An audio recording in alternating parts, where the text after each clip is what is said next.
The next presentation is going to be by Executive of Ananda Development Public Company Limited. The session title is How to Help Build a Tech Ecosystem. So ladies and gentlemen, please welcome Chief Strategic Development Officer of Ananda Development Public Company Limited, Mr. John Millar. ขอเสียงปรบมือต้อนรับคุณจอห์นมิลเลอร์ด้วยครับ The stage is yours. Thank you very much. Good morning or just about good afternoon, everybody. As you mentioned, my name is John Millar. I'm the Chief Strategic Development Officer of Ananda Development. Ananda Development is the company that put the drone show outside. Some of you may have seen already. It's definitely worthwhile going to go see. We also have the white shiny booth with the robot and the robot games and all the other technology over on the side here, which again is definitely worth seeing. Now, despite that, we are not a drone company and we are not a tech company. We are actually a property developer.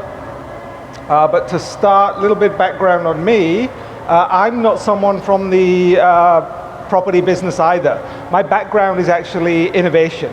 And prior to Ananda, I had my own company called Enterprise Accelerator based in Cambridge, England, which helped early stage companies and also got involved in national innovation policy. Now I work for a company, Ananda. We're a Thai public company, completely Thai.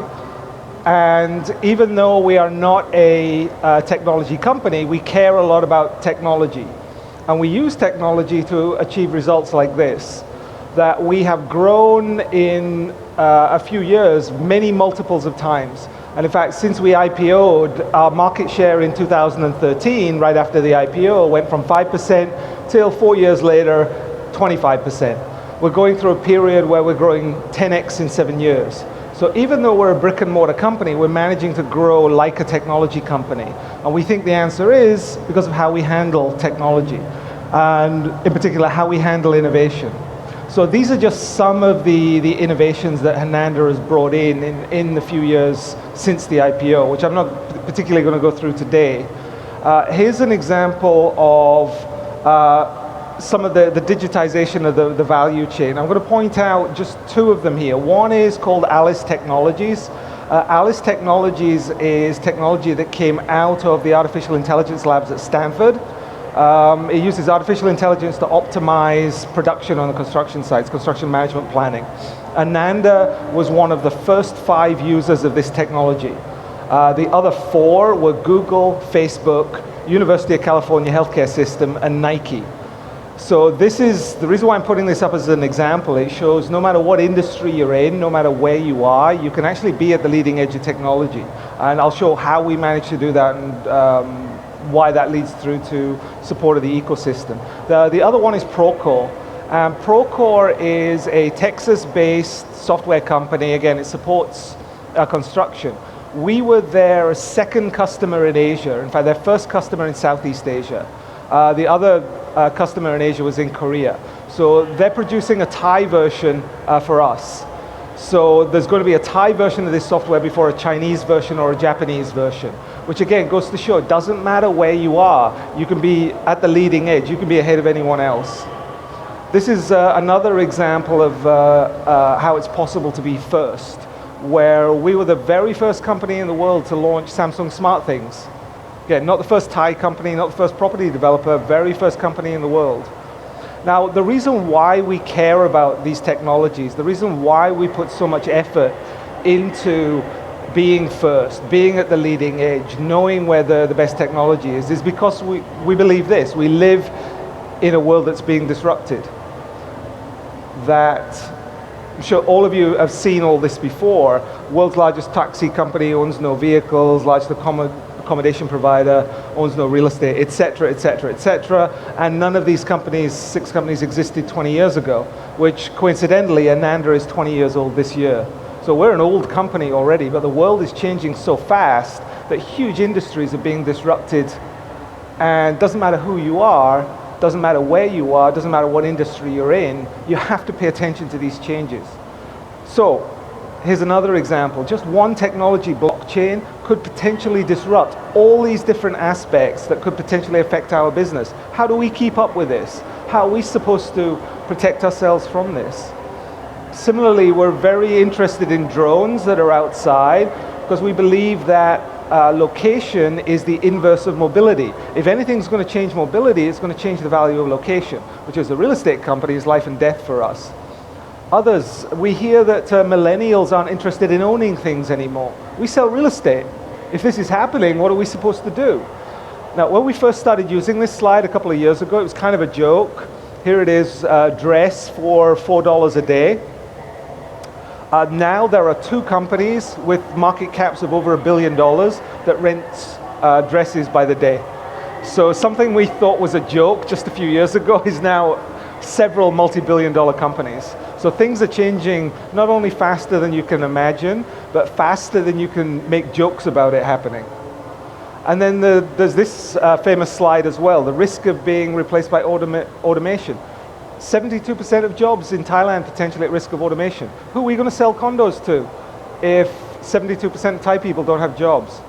And this crucial one here, that the average lifespan of a Fortune 500 company, companies that by definition are the 500 most successful, the 500 best resourced, the 500 with the smartest people, with the best IP, with the best distribution channels, the strongest brands, their lifespan has fallen from an average of 90 years in 1936 to less than 15 years now. So the 500 most powerful companies can't keep themselves alive. How are we supposed to do it? And like I said, we're about 20 years old now. We're old in terms of corporate lifespan. How are we going to keep ourselves alive? So it's how we handle innovation is vitally important for us, crucially important for us. So we believe at Ananda that things have changed in the last recent period of time, as well as the accelerating rate of disruption and technology change. The access to that technology has changed significantly. When the first corporate innovation lab was opened by Edison in New Jersey, he had no way of knowing what was even happening in his own country. He had to wait a few days for news to come in from California to find out what was happening there. Right now, we can sit in Bangkok and we know instantly what's happening in California. And we can talk to people there by video for free. Instantly. The entire world is now at your fingertips. So I can speak to Cambridge and Tel Aviv and Beijing, which means that the entire world of innovation is now available to anyone who reaches out to it. So we believe that the role of innovation has changed at the corporate level from what we call asset management, the traditional model, who owns the best labs and has the smartest people in them and generates the best IP and defends it and commercializes it the best, to something we call access management. Who's the fastest to find the solution they or their customers need wherever it is in the world, and then who's the most agile at deploying that across their platform. So that's a very different approach to corporate innovation than the traditional model. So in order to promote this access, we do something that we call our urban tech strategy. And our urban tech strategy is about supporting other events to help promote the ecosystem here, because we're lazy. I don't particularly want to travel around the world. I would much prefer it was local here in Thailand so I could just talk to it. So we spend time supporting these events. So say in 2018 alone, my team supported or did ourselves over 70 events, all the way through supporting some other people, running our own events, his other ecosystem events, using our facilities. Right up to the biggest event we did was this one, which is the Singularity University Summit. Singularity University, leading edge thinkers from Silicon Valley. We brought them to Southeast Asia for the very first time, exposed the leaders or the people who control more than 50% of Thailand's GDP, came here and sat listening to leading edge ideas for 2 days. We also did the first ever Exponential Manufacturing Summit. Here it is here. Some of you might remember the Rocket Man that we did at our press conference flying over the Chao Phraya. We also did have Cambridge, Berkeley, Stanford do tech transfer. We brought over the 3 leading universities in technology transfer and had them share what they knew with the leaders of the top 40 universities in Thailand. how to do tech transfer, how to universities should be supporting innovation entrepreneurship. We also support the Drone Academy, we support the World Robot Games. So this is part of our local ecosystem support. Now, we think a lot about how ecosystems develop because we're supporting it. We want it to happen. We want this ecosystem to generate innovation that we can use. Closer it is to home, the less I have to travel. Now, as I said, my previous company was based in Cambridge. And this building that you see here is, if you're involved in ecosystem building or if you're involved in innovation, this is a very famous building because this is the St. John's Innovation Centre in Cambridge. And as Wikipedia said, this was the first innovation building in Europe to focus on knowledge-based businesses. The very first in Europe. Right, this is it. This is the original. And it opened in 1987. And in 1987, Cambridge was the second largest technology cluster after Silicon Valley. And it says that this is the Wikipedia link. Walter Heriot, who ran it up to 2008, I happen to know. And it says here, following this success, they opened Direct House and others. Now, I got a chance to talk to Walter, and he said it wasn't an immediate success. When they first opened it, the companies that they filled the building with didn't have a very high survival rate, and they kept adjusting various things.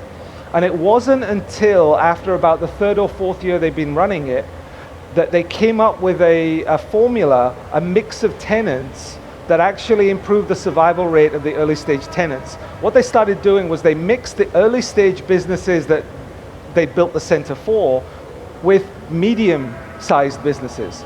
And when they did that, they found that the early stage businesses had a greater survival rate. And the secret to it was this room here. This room here is the cafeteria at the Cambridge Innovation Centre. Because what was happening was, because you had medium-sized companies in the building, various suppliers were coming in to take care of them. And because they were there, they started meeting early-stage companies. So early-stage companies were getting access or bumping into and getting informal advice from lawyers and marketing and IP consultants and all the participants that you needed to help support your company at a much earlier stage because they were coming into the building to meet the companies that were already big enough to afford them. And they also managed to meet with companies that had already gone through what they're doing. So this room here, I believe, is the secret to the Cambridge phenomenon. So this mixing of the different participants of the ecosystem is clearly very important. So when you look at who participates in an ecosystem, this is probably the most basic model. This is a slightly more sophisticated, looking at the different participants. And then whoever works for the government of Alberta, who came up with this chart, clearly has way too much time on their hands. This is massively overcomplicated. But our view is it's that bit in the middle, the relational capital, that makes an ecosystem work. This is an example of the relationships that were in Cambridge, in the Cambridge ecosystem at the time that I was there. This was done by a friend of mine, Dr. Shailandra Vayakanam, who's the head of the Center for Entrepreneurial Learning. And if some of you remember that company on the side there, Enterprise Accelerator, my co-founder, John Snyder. So I was part of this Cambridge phenomenon at the time, which is why I'm using this even though it's way out of date. A much more recent one, this is what's known as the PayPal Mafia. So these are people like Peter Thiel, Elon Musk, David McClure, people like that, who came out of PayPal, and then you can see all the companies that they co-invested with. So these guys are known as the PayPal Mafia. The previous slide, they were known as the Cambridge Mafia. And they're not mafia because they're criminals, but it denotes that there's a closeness to the group, tight-knit to the group. Because one of the things about a real mafia is that they need to trust each other, because they're doing something criminal. So if somebody squeals, they're all going to jail. And the reason why that's relevant for startups and early stage companies is that in early stage companies, you can't use traditional corporate ways of doing business because KPIs, contracts, deliverables, all of these are too uncertain. So you need a lot of flexibility. To have that flexibility, to be willing to work together with uncertainty, where you don't know how the business is going to pivot, you don't know what the KPIs are going to be, you don't know what the deliverables are going to be. You need a lot of trust between the people who are doing it. That's why having a mafia where the people know each other, they can trust each other, allows you to do things a lot earlier at a much bigger scale and be much more flexible because the trust is there. Now this is some research from MIT that shows that over time, no surprise, as the world gets more complex, it takes more people to produce innovation and creativity. And they mapped out how do people come together to collaborate. Since it takes more people coming together, that's an important thing. So they mapped out who's working with who across the MIT campus. And being MIT, they mapped it out in great detail. And then they started building networks of who's working together. And then they started looking at these community structures, who's coming together to produce, and the way they measured creativity here was through papers that were cited. Very straightforward measure. So communities in the core author are what they're talking about. And what you'll notice here is this is looking a lot like the mafia charts that we had before. People are coming together, building trust, working in these small communities within the overall ecosystem. And the other thing they found was that building these collaboration networks is directly and inversely proportional to distance. As soon as you start going about 1,000 meters away from each other, the amount of collaboration that you're likely to be doing together is minimal. So when we're thinking about, now that we know we need to build trust, we need to build communities, we have different participants, and we need to bring them together, one of the things that I think is worth highlighting is that the participants in an ecosystem are much broader than people generally think. In a tech ecosystem like Silicon Valley or the Cambridge cluster, only about 30% of the jobs in that tech cluster are directly related to the technology companies or the startups. The other 70% are in support industries, lawyers, accountants, IP protection companies, marketing agencies, web design companies, all of those. And then you've got academia is a very important part to feed the innovation. A lot of it's coming from academia, and also the brains, bringing in the brains, training them, and then putting them out into the job market, and also interacting with the academic staff. And then government. Government is vitally important for making ecosystems work. Now, as I mentioned earlier, we brought Cambridge, Berkeley, and Stanford over to Thailand to share best practices in how universities can support innovation. And this is the basic philosophy of Stanford. We put all their presentations and all their Q&As and all their workshops. It's all on our Ananda Urban Tech website if you want to look at it in detail. But this is a very basic summary of it. And this is Catherine Koo. And she said, Stanford's role is being a bridge, right? And they think that tech transfer, you should do what's best for society and what's best for the technology, not try to maximize the value to the university. Work well with the investors and companies, avoid bureaucracy, be flexible, do as many good deals as possible, and the rewards will follow in time, rather than trying to maximize the value that you're getting out of one particular technology. And then same thing from Berkeley, that she says technology transfer is an ongoing relationship continuum, not a single transaction. So there's this movement in between the university and the ecosystem going back and forth, and that collaboration and partnerships are the key. Networks are the tech transfer strength, not generating good IP, not maximizing the value that the university gets from that, but being an active, collaborative supporter of the ecosystem. So these universities, by doing this, create the most valuable ecosystem on the planet, create enormous things. So what have we learned? Very brief summary about how to create a sustainable ecosystem. Number one, it's all about the people. And creating an environment where people can actually get together and interact, and the right people, not being too narrowly focused on just company startups or just VCs or just company startup founders and VCs.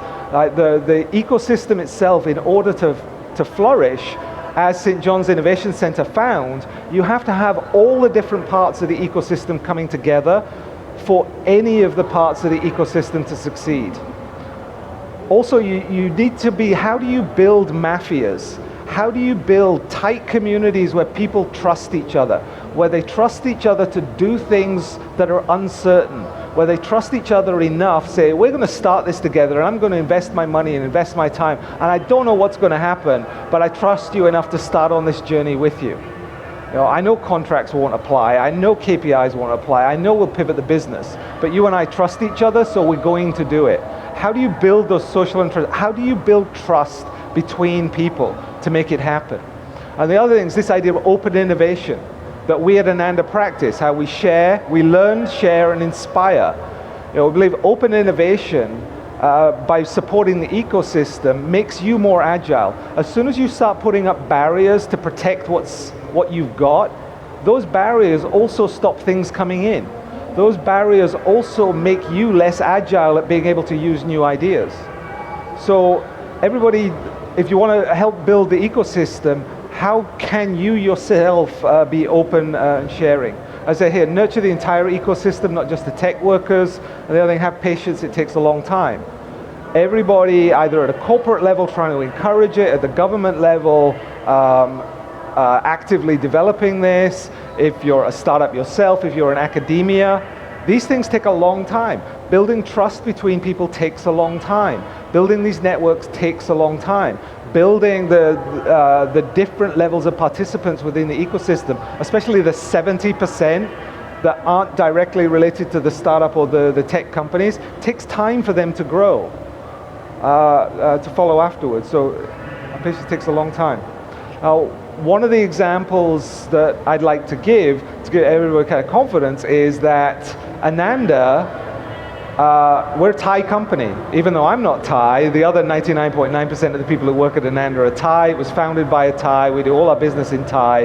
This is a completely Thai company. And yet we've managed to be first in the world at many, many different things. First in the world to launch smart things. First in the world to launch renminbi perpetual security. First Singularity University. First exponential manufacturing. First Procore. First Alice. We're a research partner with Stanford. Even though we're a property developer in Bangkok, how do we manage to do that? First in the world to bring Cambridge University, Stanford University, and Berkeley University together. They'd never been together in a room. We're the first ones who ever did this. And we're a Thai property developer. There is nothing special about us.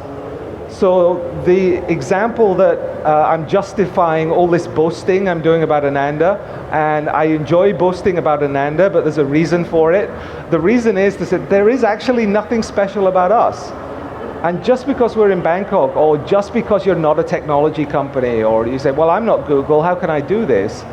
Doesn't matter. You can achieve at a world level. You can be the first in the world at various things. Doesn't matter who you are. So all of you who are very kindly sitting here to listen to me speaking, what can you do? What you can do to help develop the ecosystem here so that I can benefit, so please do it, so that I can travel less and I can be lazy and I can have everything nearby, is very, very simple. Be open. Openness generates way more value than defensiveness does in the end, and that's proven. It's not some hippie belief. Collaborate. Creativity, as you see from the MIT study, creativity, innovation, value creation is directly related to collaboration, how much you can collaborate. And that collaboration is directly related to the openness. And share what you've got. The bigger we build this ecosystem, the more all of us can benefit from it and inspire.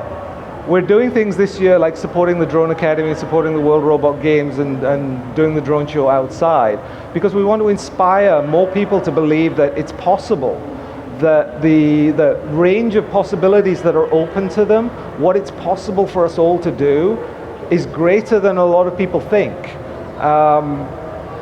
As I said, the Ananda experience of it shows one thing, it shows we're all capable of doing more than we imagine.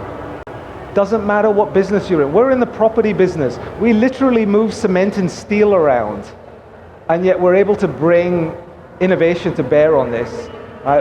In a very, very traditional business, it says here, by using innovation, we managed to halve our production time in 4 years and double the quality at the same cost in 4 years. We're not a software business. We're moving cement around. And yet, if you apply innovation in the right way, even in the most traditional material, literally brick and mortar business, you can achieve disruptive levels of innovation. The other example doesn't matter. You don't need to be near a tech cluster. Right? We're here in Bangkok. We're nowhere near Silicon Valley. We're nowhere near Cambridge. But we're showing we're able to be adopting technology at the same rate as Facebook, Google, Nike. And we're just a property company. If we can do it, anybody can do it. And again, it doesn't matter if you're not the biggest company in the world. We're not that big. And on a global scale, we're tiny. There are even companies in our industry much bigger than us. If you have the right mindset, if you have the right approach to open innovation supporting the ecosystem, you can be at the leading edge of innovation. You can be among the best in the world. You can be literally the first in the world with these innovations. So that's my final message. Like, please do what you can to support the ecosystem so that I can be lazy and just stay here in Bangkok and not have to travel anymore. Thank you.